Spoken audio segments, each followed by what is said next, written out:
As the great Buddha once wisely said, the mind is everything, what you think you become. When life feels uncertain, when the future is blurry and your heart is heavy, it's not always the situation that drowns you. It's your own mind, the endless thoughts, the imagined fears, the weight of what if. In these moments, your mind becomes the battlefield, and the real struggle is not outside of you, it's within. But Buddhism offers something rare in today's chaotic world, a way back to stillness, even while the storm rages on. It teaches us that peace isn't something you chase or find in the outside world. It's something you return to, a quiet place inside you that never left, only forgotten. In this video, we'll walk a path rooted in ancient wisdom, a path that shows you how to breathe again, how to let go, and how to stop being at war with your own thoughts. Take a deep breath. This is your moment of return. 1. Your thoughts are not always the truth. One of the most powerful teachings in Buddhism is that your mind is not always your friend. It doesn't always tell the truth. In fact, the Buddha often described the mind as a wild monkey, jumping from one fear to another, constantly making up stories based on fear, insecurity, and past pain. When you're going through hard times, your thoughts can become especially loud and convincing. You may hear things in your head like, "I'll never make it," "I'm not good enough," "Everything is falling apart." But here's the truth. Just because you think it doesn't mean it's real. Thoughts are not facts. They are mental habits, patterns your brain has repeated over time, often rooted in fear, not truth. Buddhism teaches us to become observers of our thoughts rather than believers in them. Instead of getting pulled into every negative thought, you can take a step back and simply notice it. Imagine your thoughts as clouds in the sky. Some are dark and heavy, some are light and fluffy, but none of them stay forever, and none of them are the sky itself. You are the sky, your awareness, your presence, your inner stillness. That is your true nature. The clouds are just passing moods. So when a worried or fearful thought comes, practice saying, that's just a thought. It's not who I am. It's not the full truth. Take a deep breath. Let it pass without reacting to it. This practice, called mindfulness, is like learning to sit beside a rushing river without jumping in. The more you recognize your thoughts as temporary and separate from your true self, the less power they have over you, and slowly you'll find a quiet confidence growing inside, one that no fearful thought can destroy. 2. Focus on the present, not the prediction. One of the main reasons we worry so much is because we leave the present moment and get lost in the future. We start imagining everything that could go wrong. What if I lose everything? What if I fail? What if I'm not strong enough to handle this? These thoughts create anxiety, not because they're happening now, but because our mind is making predictions. But Buddhism teaches us something simple and powerful. The future does not exist yet. The only thing that is real is this moment, right here, right now. The present moment is the safest place you can be. It's where your breath is. It's where your body is. It's where peace lives. When you anchor yourself in the now, even just for a few minutes, your mind slows down. You begin to realize that in this moment, you are okay. You are breathing. You are alive. You are safe. It's important to understand that worry is usually not about what is happening now. It's about what might happen later. But the future is just a mental movie. It's not happening yet. And most of the time, the things we worry about never even come true. So instead of trying to predict the future or control what hasn't happened, practice returning to the now. Buddhism encourages simple methods for this, like mindful breathing, listening deeply to your surroundings, or paying attention to what your body feels. When your mind begins to spin with fear, ask yourself, What is actually happening right now? Am I okay in this moment? Can I take one mindful breath? These small practices pull you out of the storm of what-ifs and back into the calm of what is. Because the truth is, you don't need to figure out the next 5 steps. You just need to take the next breath. And in doing that, you give your nervous system a chance to relax, your heart a chance to open, and your soul a chance to rest. First, you stop drowning in imaginary futures and start living in real peace. 3, you can't control everything, but you can control this. One of the biggest sources of worry and stress is the desire to control everything around us. We want things to go according to plan. We want people to treat us a certain way. We want our efforts to guarantee success. But life rarely listens to our plans. The weather changes. People disappoint us. Situations fall apart. Unexpected problems show up without warning. And when things don't go how we imagined, we feel helpless, frustrated, or scared. But Buddhism teaches us a life-changing truth. Trying to control everything is a cause of suffering. Why? Because control is an illusion. The more you try to grip tightly, the more things slip out of your hands. It's like holding sand in your fist. The tighter you squeeze, the more you lose. Real peace doesn't come from controlling the outside world. It comes from mastering your inner world. Here's what you can control: your breath, your response, your mindset, your energy, your actions, your presence. You can't stop the storm, but you can choose to stand calmly in the rain. You can't stop people from saying hurtful things, but you can choose not to let their words poison your heart. You can't guarantee success, but you can give your best, stay present, and let go of the outcome. In Buddhism, this practice is called equanimity, a balanced, peaceful mind that stays steady even when life feels chaotic. It doesn't mean you give up or stop caring. It means you shift your energy from controlling to responding wisely. For example, when someone speaks with anger, you can choose to breathe instead of react. When your plans fall apart, you can choose to trust that a new path may be opening. When uncertainty appears, you can choose faith over panic. This isn't easy, but the more you practice it, the more you realize how powerful you really are. Not because you control the world, but because you don't let the world control your peace. So when your heart feels overwhelmed, remind yourself gently, I don't need to control everything. I only need to control how I respond. That's where your strength lives. That's where worry begins to fade. And that's where true inner freedom begins. For your worst days still built you. It's easy to look back on the hardest moments of your life and wish they had never happened. When you were at your lowest, whether it was facing loss, heartbreak, failure, or disappointment, you probably felt broken, alone, and unsure if you could ever recover. But here's a truth that Buddhism teaches us. Those painful moments were not wasted. They were the bricks that built your strength, your compassion, and your wisdom. Think about a seed pushing its way through dark, heavy soil. At first, it feels the weight of earth pressing down on it. It might struggle and crack, but without that pressure, it could never sprout. Those very forces that felt like they were crushing it also gave it the power to grow upward toward the light. In much the same way, your worst days pressed on you, but they also pushed you to become more resilient. Every time you experienced suffering, you had to face difficult feelings, grief, anger, fear. You may have wanted to run away, blame someone else, or give up entirely. But when you stayed present with your pain, when you acknowledged it instead of hiding from it, you learned something invaluable about yourself. You discovered how deep your capacity to heal could be.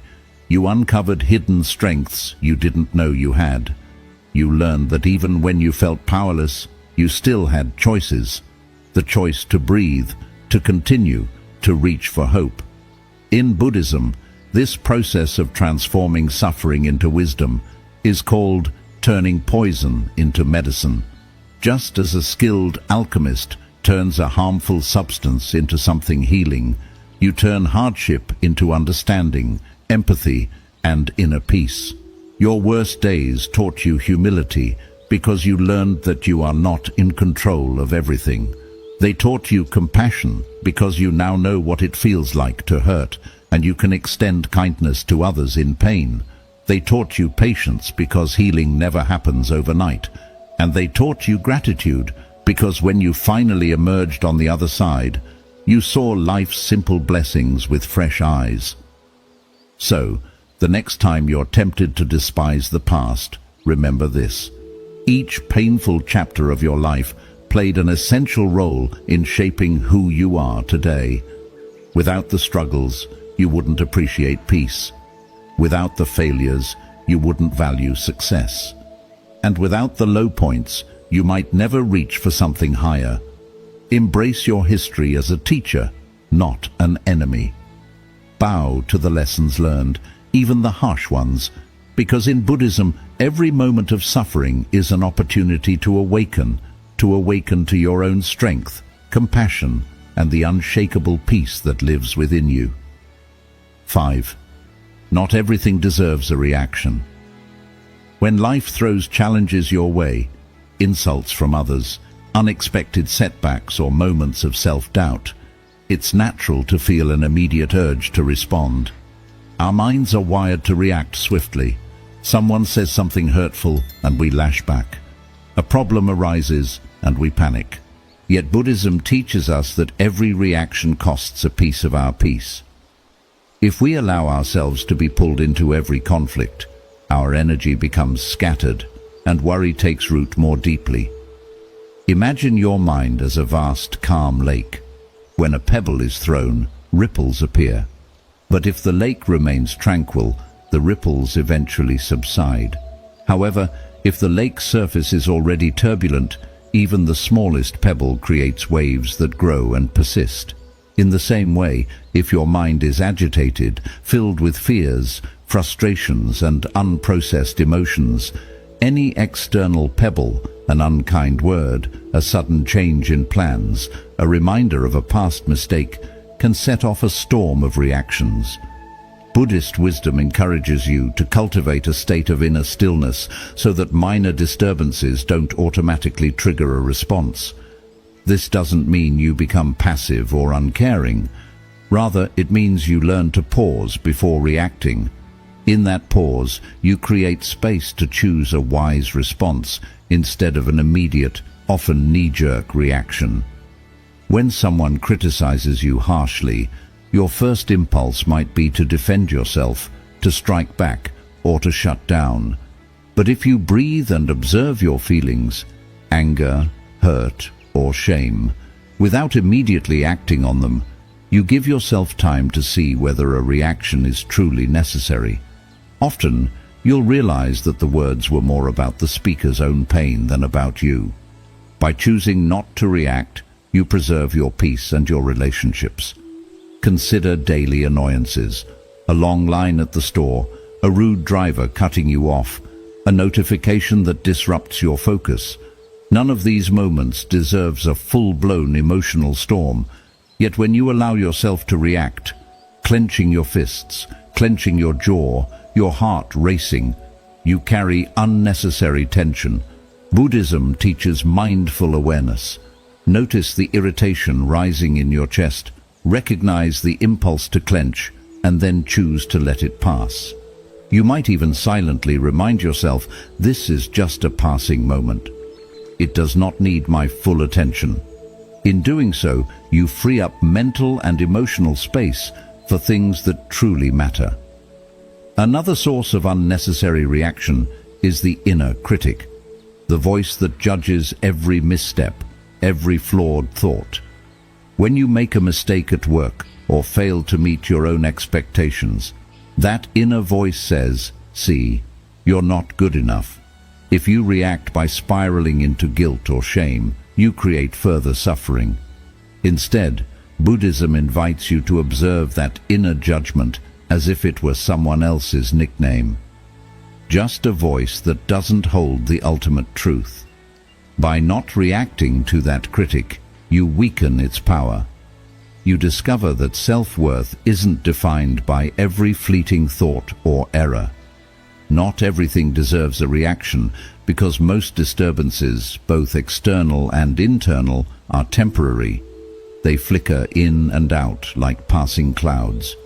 If you practice remaining centered, you realize that reacting to each one is like trying to catch every cloud in your hand. You end up exhausted, with hands full of mist. The practice can start small. The next time you feel anger swell, place a gentle hand over your heart. Take 3 deep breaths and let the sensation settle. You might say to yourself, "I acknowledge this feeling, but I do not need to act on it right now." Over time, this pause becomes a habit. You'll find that even when the world seems chaotic, people arguing, plans derailing, unexpected news, you don't immediately lose your balance. Instead, you maintain a calm center. Worry begins to lose its grip because you're no longer fueling every fear with a reaction. Ultimately, Buddhism teaches that true wisdom lies in discernment, knowing which things deserve your attention and energy, and which things are merely passing disturbances. By refusing to react to every impulse, you conserve your inner resources, you protect your heart from needless pain, and you create a steady foundation of peace that even the fiercest storms cannot uproot. 6. Reframe the problem as a path. When you're in the midst of a crisis or struggle, it's natural to see the challenge as something to be avoided or defeated. You may feel trapped by circumstances, believing that the problem is a dead end rather than an opportunity. Yet Buddhism offers a radically different perspective. Every difficulty you face can be a gateway to growth and awakening. Instead of seeing obstacles as roadblocks, you learn to view them as signposts pointing you toward deeper wisdom. Imagine walking through a dense forest and encountering a fallen tree blocking your path. You could stand there, frustrated, convinced that your journey is over, or you could walk alongside the tree, discover a small opening beneath its branches, and continue moving forward. In that narrow gap, you might notice new plants, fresh sunlight filtering through the leaves, or a hidden stream you never would have seen otherwise. The obstacle itself becomes part of your adventure, a lesson in adaptability and perspective. Buddhism calls this process turning poison into medicine. Every problem has within it the seeds of its own solution, if only you're willing to look deeper. When a relationship ends, rather than seeing it as a devastating failure, you can ask yourself, what can I learn about compassion, healthy boundaries, or self-worth from this experience? When your career hits a setback, you can inquire, what hidden talents am I being invited to develop? What new direction might emerge from this challenge? By reframing, you transform the energy of fear and resistance into curiosity and intention. This shift doesn't mean you pretend everything is fine when it's not. It doesn't deny the pain you feel. Instead, it invites you to lean into the discomfort long enough to discover its hidden gifts.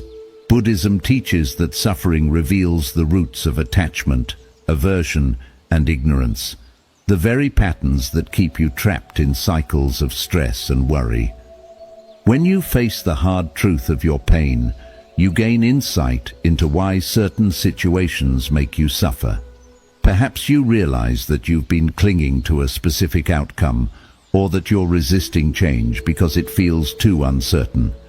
In recognizing these patterns, you begin to loosen their grip. The practice of reframing also involves trusting that the universe has a wisdom beyond your immediate understanding. When the Buddha was confronted with painful questions about life and death, he didn't try to force answers.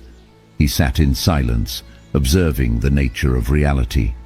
In your own life, when a problem arises, pause and breathe before reacting. Notice the story your mind wants to tell, how it might exaggerate the problem or assume there's no way out. Then gently ask, is there another way to see this? What might this circumstance be teaching me? As you cultivate this mindset, you become less reactive and more responsive. You create space to see not only the difficulty, but also the possibility within it. When you reframe challenges as paths, you begin to appreciate the richness of the journey itself. Buddhism emphasizes that life is impermanent and ever-changing. Joy and sorrow flow hand in hand. By embracing this fluidity, you're no longer a passive victim of circumstances, but an active participant in your own awakening.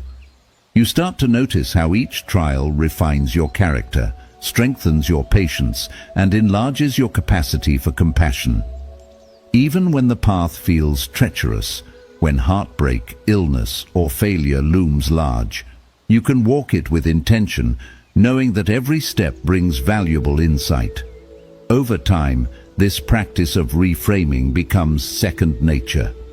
Difficult situations no longer paralyze you, but invite you to step forward with curiosity. Worry loses its power because you're no longer obsessed with trying to avoid discomfort. Instead, you're focused on learning from it. You trust that every problem, no matter how daunting, holds a lesson that will guide you toward greater clarity and inner peace. In this way, Buddhism transforms suffering into a powerful teacher, showing you that what you once viewed as a closed door was simply an invitation to discover a new path. 7. Faith is the antidote to fear. Fear often thrives in uncertainty. Imagine standing at the edge of a dark forest, not knowing what lies within. Your mind conjures every possible danger, and your heart pounds with apprehension. In Buddhism, faith, sometimes called saddha in the Pali language, is not blind belief, but an inner confidence rooted in experience. It's the light that helps you move forward even when you cannot see the entire path. When hard times darken your outlook, faith becomes a shield, allowing you to stand tall amid uncertainty. First, understand that fear often arises because the mind tries to predict outcomes it cannot control. When you ask, "What if I fail?" or "What if my worst nightmare comes true?" you are projecting possible futures onto a blank screen. Buddhism teaches that this projection is like watching a scary movie in your mind. Your imagination writes the most frightening script. Faith interrupts this by reminding you that you don't need to know the ending to take the first step. By practicing simple actions like pausing to notice your breath or remembering past times when you overcame challenges, you build an inner trust that life can unfold wisely, even if you don't have all the answers. Next, understand that faith comes from real experience, not from motivational quotes. Think about times in your life when you faced difficulties, maybe an unexpected illness, a broken relationship, or a financial problem, and still found a way through. Remember how, even without seeing the solution at first, you found strength within yourself, resilience, creativity, or the help of friends or strangers. Those moments prove that support is available, sometimes from your own heart, sometimes from the world around you. By recalling these times, you nourish the seed of faith. If I made it through before, I can trust myself to face uncertainty again. Another way Buddhism builds faith is through the idea of impermanence, anicca. Everything changes, including your situation, emotions, and even your body. When you realize that no painful moment lasts forever, you start to trust the natural rhythm of life. Just as storms always pass, your present challenges will pass as well. Accepting this truth doesn't mean becoming inactive. Instead, you understand that both good and difficult times come and go. With this awareness, you can rest more calmly in the present, knowing that today's fear will not remain. Faith also grows through community and the support of wise teachers, whether through scriptures, meditation guides, or caring friends. In early Buddhist communities, people gathered to listen to the Buddha's teachings and share their experiences. This shared faith reminds you that you are not alone in what you face. Others have walked similar paths, found ways to heal, and discovered peace.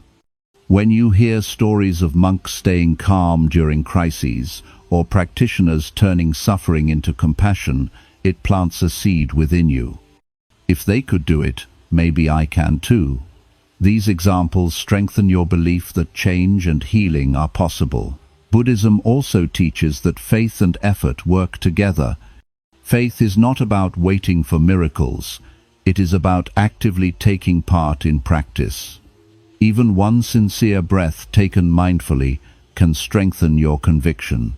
When fear grips your mind, you can say, "I trust that by returning to my breath, clarity will come." Each time you do this, every moment you choose mindfulness over panic, you strengthen the link between fear and faith. Over time, that link becomes strong enough that fear no longer controls you when uncertainty appears. Think about how faith transforms your relationship with fear. Instead of seeing fear as an enemy to fight, you begin to see it as a messenger, showing where deeper trust or understanding is needed. When fear arises, you pause and ask, "What is this fear trying to show me?" It may uncover hidden attachments, unspoken concerns, or forgotten hopes. Faith helps you meet this message with curiosity rather than avoidance. You may discover that beneath fear lies a desire for meaning, a need for connection, or a wish to live by your true values. In this way, faith becomes a remedy for fear, not because it removes all anxiety, but because it changes how you respond. With faith, you acknowledge fear and still choose to move ahead. You trust that each breath and each moment of awareness will bring the clarity you need. Over time, as faith deepens, you see that fear loses its power to freeze you. Instead, it becomes a gentle signal, encouraging you to gather strength, rely on inner resources, and step forward into the unknown. In the end, these 7 lessons are more than ideas. They are practical reminders that you can change how you respond to fear and hardship. Your thoughts are not always facts. The present moment is all you truly have. You may not control everything, but you can always choose your response. In practice, every painful experience has strengthened your resilience. Not every disturbance needs a reaction. Every challenge holds a lesson, and faith, rooted in remembering past strength and trusting impermanence, will support you when fear appears. As you practice these teachings, you slowly shift from being overwhelmed by outer conditions to feeling grounded in your inner wisdom. Worry may still arise, but it no longer needs to linger. You learn to sit with uncertainty, breathe through it, and move forward with steady calm. May these principles guide you whenever life feels heavy. Return to them whenever you need. Read them, reflect on them, and let them guide you back to peace. By doing this, you will find that even in difficult times, your heart can stay open, your mind clear, and your spirit continue to grow. Thank you for watching.